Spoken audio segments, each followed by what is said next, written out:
It's the Chronicles of a Gooner, the Arsenal podcast, and we are live.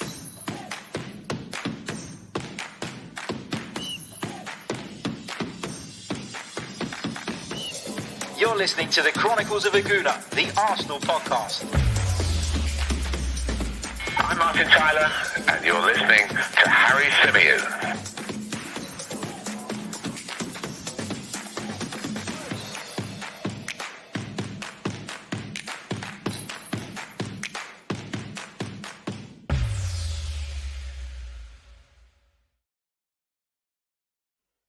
Hello and welcome back to the Chronicles of a Gooner, the Arsenal podcast, brought to you by 90 Min. As ever, I'm your host, Harry Symeou, and it is Judgment Day.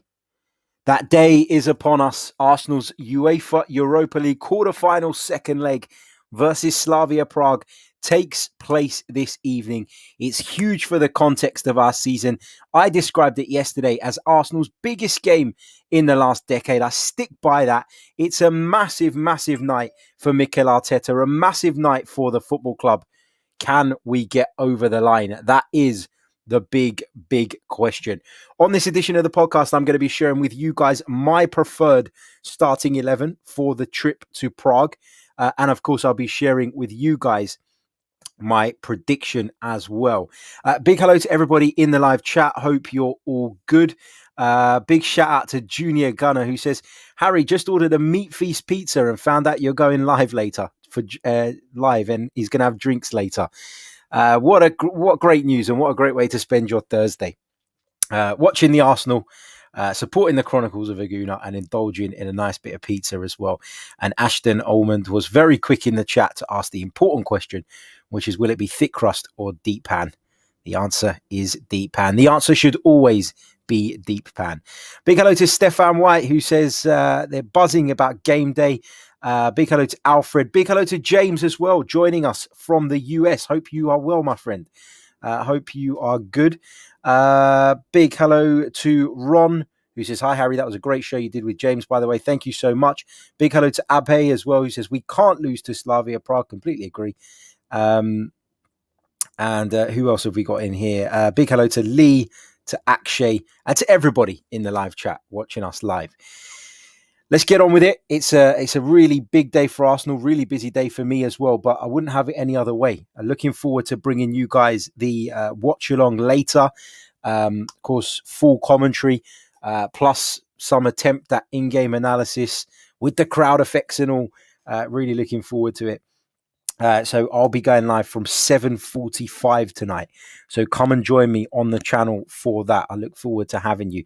But it's now time for me to run through my starting 11. Now, I've thought a lot about this one, more than I normally do, because there are so many questions. As I said on yesterday's podcast, who's going to play left back? Who should play in those three positions in behind the striker? Who, do some people think that Martinelli deserves to start? Do some people think he shouldn't start? What is the view? What is the way we should go? What is the best thing for Mikel Arteta to do in the game? Now, this is my opinion. It's not necessarily what I think Mikel will go with, but I'm going to show you guys what I believe to be the best starting 11. And first of all, straight off the bat, I want to rule out the idea of Granit Xhaka playing in that left-back position. I think, as I highlighted in the tactical analysis following the Sheffield United game, he wasn't really playing as a left-back. He was playing more like a left centre-back in what was more like a back three, actually, when Arsenal had the ball. The issue here is that Sheffield United and Slavia Prague play different systems. Slavia Prague are a better side. Slavia Prague will not play with a back three themselves, I don't think. Anyway. And because of that, I think that it would be a little bit dangerous for Arsenal to try and play the way they did against Sheffield United. It was Sheffield United. It's a completely different kettle of fish. You're talking about, a team languishing at the bottom of the Premier League, pretty much, if not mathematically, they're, certainly mentally relegated. So I don't see this game as being very similar. And if we just have a quick look back at the team Slavia played in the first leg, they did play with a back four. Let me just Let me just share that with you guys for a second. Bear with me. If I share you this page, you'll be able to see exactly what I'm looking at with regards to Slavia Prague. So this was the way they lined up in the first leg, Slavia Prague. They lined up with a back four. Now, they only had one fit centre-half, and we believe that's probably going to be the case again tonight. But I'd imagine that Jindřich Trpišovský will not want to piss around with his formation in a game as big as this. Slavia Prague have the advantage. Let's not forget that. They have the away goal. If the goal was to play out as a 0-0 draw, Slavia Prague go through. So, Arsenal need to score whatever happens tonight, and I'm not envisaging Slavia making too many changes to their system. Now, there were rumours that Olejinka, that Abdallah Sima could be out tonight. I don't know that they are going to be out. I've not heard any latest updates, so I wouldn't sort of buy into that too much. It could be mind games on Slavia's part. But I'd imagine that they probably force themselves through the barriers and make themselves available tonight. So I don't expect Slavia's team to be very different. Of course, Andre Kudela, who was serving a provisional one-match ban in the first leg, has been banned for 10 games. We think he's not available anyway, but had he been, he wouldn't have been able to play off the back of that decision made by UEFA earlier this week. Aditya says both of them aren't fit, but Olejinka will start and Symeou won't. That's interesting. I'm not aware of the the ins and outs of the situations of those two players, but they are doubts. So perhaps even if they do play, they won't be at 100%, which is good news, because when we were heading into this tie, everybody was telling me that they were the two players that we had to watch out for most. So I've dismissed the idea of playing the way we played against Sheffield United. I don't want to see it. I don't want to see us tinkering with a formation. Thomas Partey very much controlled the midfield area pretty much alone for large periods of that game at Bramall Lane. I wouldn't back him to do it in a game like this. I think he's playing against a much better opponent and a team who are more likely to flood that area of the pitch. So that for me is a no-go. Starting with the goalkeeping position, it's a no-brainer. I've been critical of him at times this season, and he does have a mistake in him, but Bernd Leno can also win you games with his wonderful shot-stopping capability. So Bernd Leno starts in goal for me. At right back, I'm going with Hector Bellerin. At left back, I'm going with Cedric. Now, I know he's had a bit of a difficult time there of late. I know that in the first leg, you could argue that our goal came off the back of he and a couple of others almost messing around with the ball in a really dangerous area.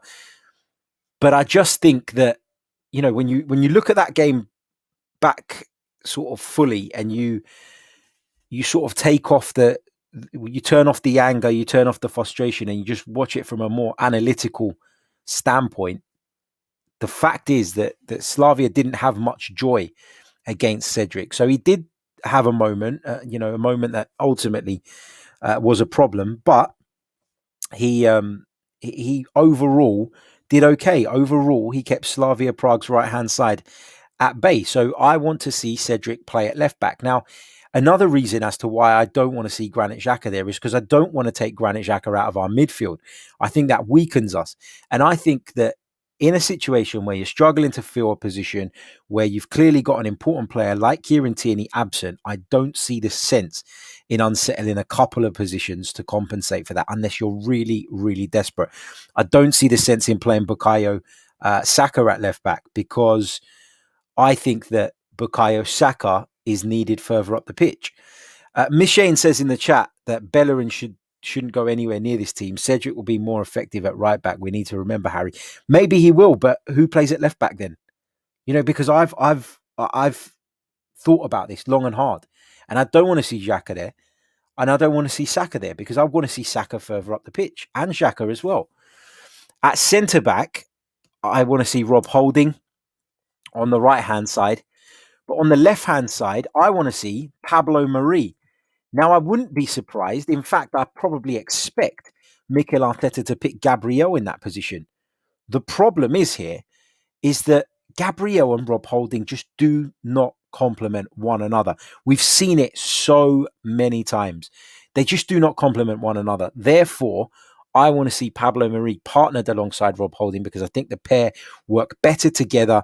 And I think the pair, give us a little bit more stability than the pairing of Gabriel. Am I saying that Gabriel's no good? Absolutely not. I've been impressed with him overall since he joined the Arsenal. He's had a couple of dodgy games, but for me, I think that Pablo Mari should start alongside Rob Holding.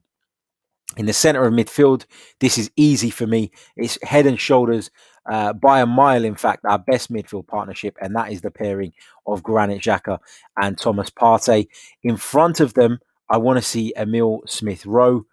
Bukayo Saka did okay in the number 10 position, did quite well, actually, in the number 10 position against Sheffield United. But it is Sheffield United, and I don't want to read too much into that game. I don't want to get caught in this trap of believing that what we saw against Sheffield United gives us a blueprint for tonight, because we're playing against a far better side. We're playing in a game that has much higher stakes. Arsenal aren't going to qualify for the top. I'm going to finish in the top 4 via the Premier League. Sheffield United already down.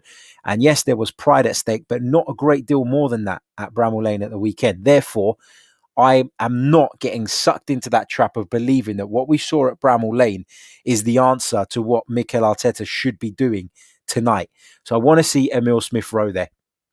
Up top, I want to go with Alexander Lacazette. Now, we know that Aubameyang didn't train yesterday. We know that Odegaard didn't train yesterday. So I'm going to assume they're not even available to be part of the squad. Therefore, it's Alex Lacazette up top for me. From the right-hand side, it's got to be Bukayo Saka. It's been his best position this season. He's done really, really well when playing there. He's been effective. In the last few weeks, he's been a little bit wasteful on the ball, I would say. Missed chances, failed to pull off the killer pass at certain points. But I think that overall, he deserves to play in that position. And for me, from the left-hand side, it should be Nicola Pepe. Some of you will call for Martinelli, and I'll give you my reasons why I don't think it should be Martinelli. I've talked a lot in recent weeks about when you don't have a left-footed left-back, you need a left-footed left winger. You need to have one of each. It gives you balance, and it allows Cedric to get forward. And when Cedric does get forward and can come in on the inside, what that does is it allows Pepe to then go on the outside, and it gives Arsenal a variety to their game in that final third. If you have a left-footed left-back and a left-footed winger, sometimes they can get in each other's way with both wanting to go on the outside. And that's why I think you need to have one of each foot on the flanks. I think that is really key to the way that Arsenal want to play. And yeah, in an ideal world, like we'd have on the right-hand side, Saka would drift in field and create room for Bellerin on the outside. But this is almost the reverse on the left if you're to play like this, where Pepe would go on the outside and the fullback would come on the inside. I think that could be potentially a little bit confusing for Slavia Prague. And I think it's probably the way to go. I like Gabriel Martinelli. I absolutely love the guy. I think he's fantastic. I think he's got the world at his feet. I think he can go on and be a fantastic player. But would I start him tonight? Probably not. Can he come on and impact the game? Of course he bloody can. And, with no Aubameyang on the bench, with no Odegaard on the bench, if indeed they both do miss out, which is a real possibility, then I think that we could... we could have to call upon Gabriel Martinelli, and I'd back him under those circumstances to come in and, to come in and make an impact. I guess the biggest and most contentious talking point about this starting 11 that I've picked is the inclusion of Cedric at left back. There will be some that want to see Saka there and maybe Martinelli on the flank with Pepe operating on the opposite side. I don't know, but that's the way I would go. I just think that if you put Saka at left back, we lose something in the final third and we lose something in the defensive third. If you put Xhaka in the position that he played in on Sunday, we lose a lot in our midfield. And that is another position I don't think we can afford to piss around with. Up front, I think there can be interchanges here. Emile Smith-Rowe could drift out to the left-hand side, as he's done so often in his Arsenal career. Nicola Pepe can drift infield. We know he likes to do that. And I think that this forward line gives us a good fluidity and some good cohesion, which is important. Very, very important.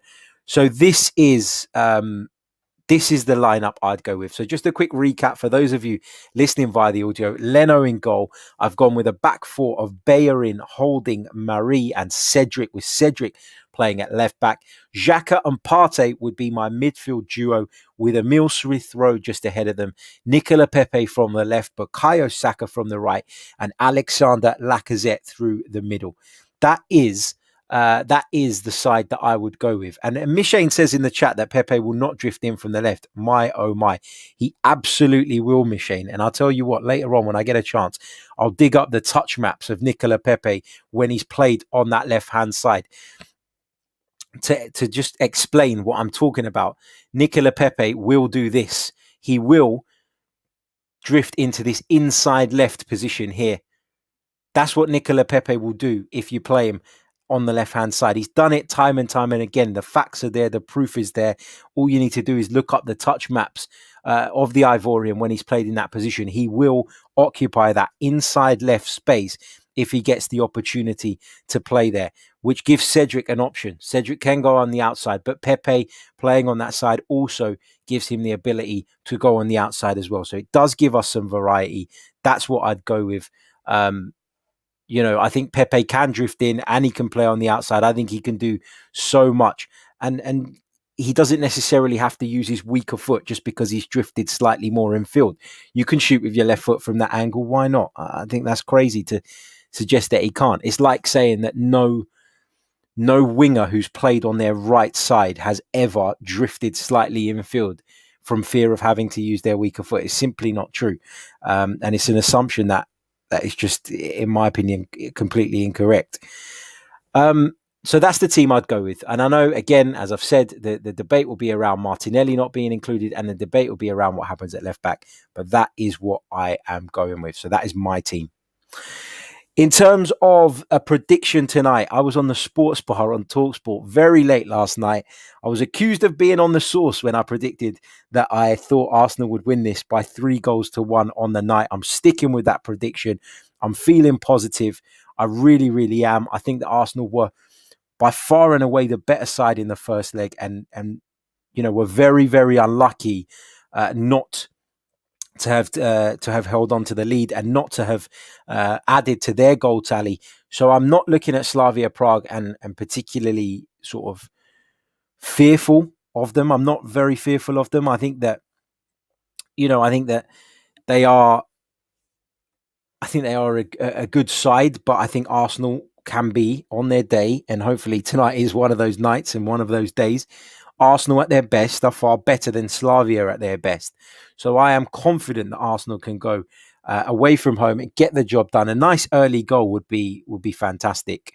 Honestly, it would be so good. It would lift that kind of burden off of our shoulders with regards to getting the away goal, and it would allow us to play with a freedom.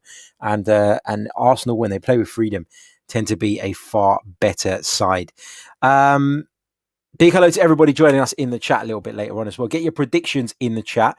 And we're going to start off with this prediction from Nigo, who's gone with a 4-1 Arsenal win. Hope you're well, man. Say hello to everyone from me, man. Hope you're all good. He's gone with a 4-1 Arsenal win, so fingers crossed he is correct. Big hello to your local MCE for your very kind super chat donation. Thank you, my friend, so much. He says, big up, Don Harry. Good afternoon, mate. Good afternoon to you too.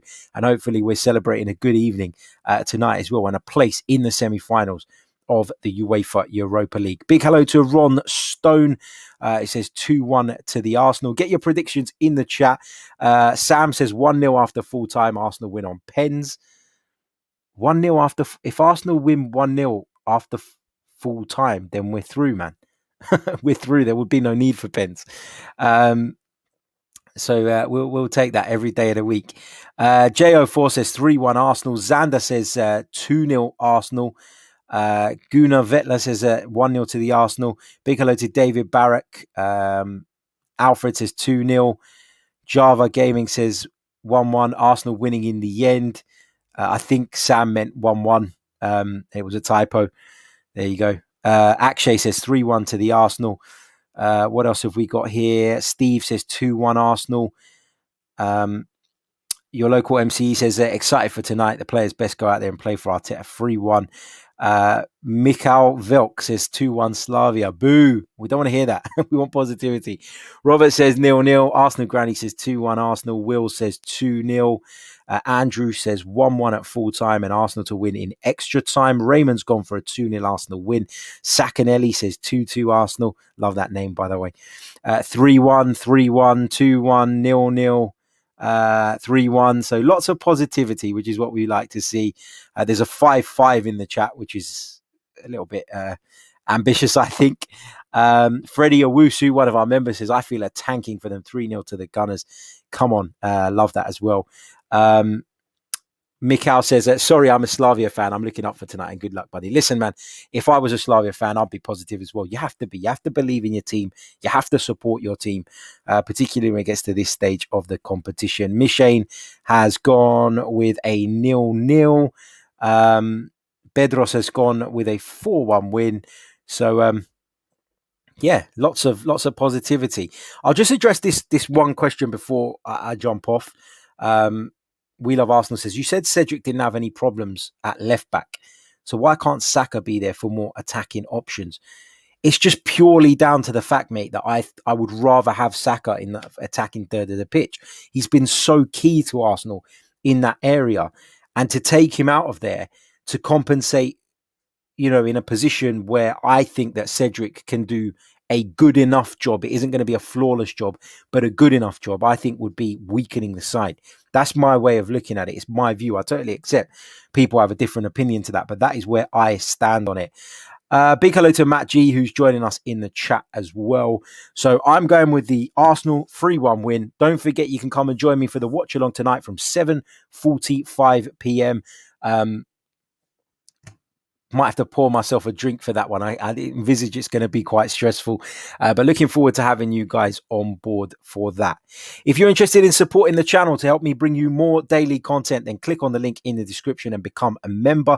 If you don't want to, that's absolutely fine. It is not compulsory, but we'd love to have you in particular in our Discord server where we have some great chat, debate and discussion.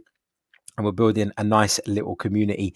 If you are watching the video live, please do smash the like button. Whether you're watching it live or not, what am I talking about? Hit the like button. It really, really does help the channel. And subscribe if you're new. We're fast approaching 13,000 subscribers on YouTube alone.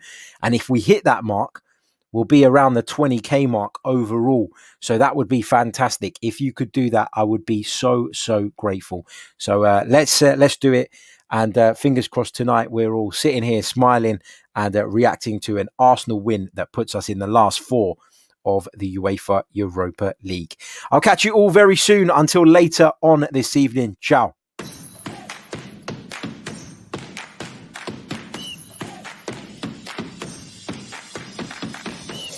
You're listening to the Chronicles of a Gooner, the Arsenal podcast. I'm Martin Tyler, and you're listening to Harry Symeou.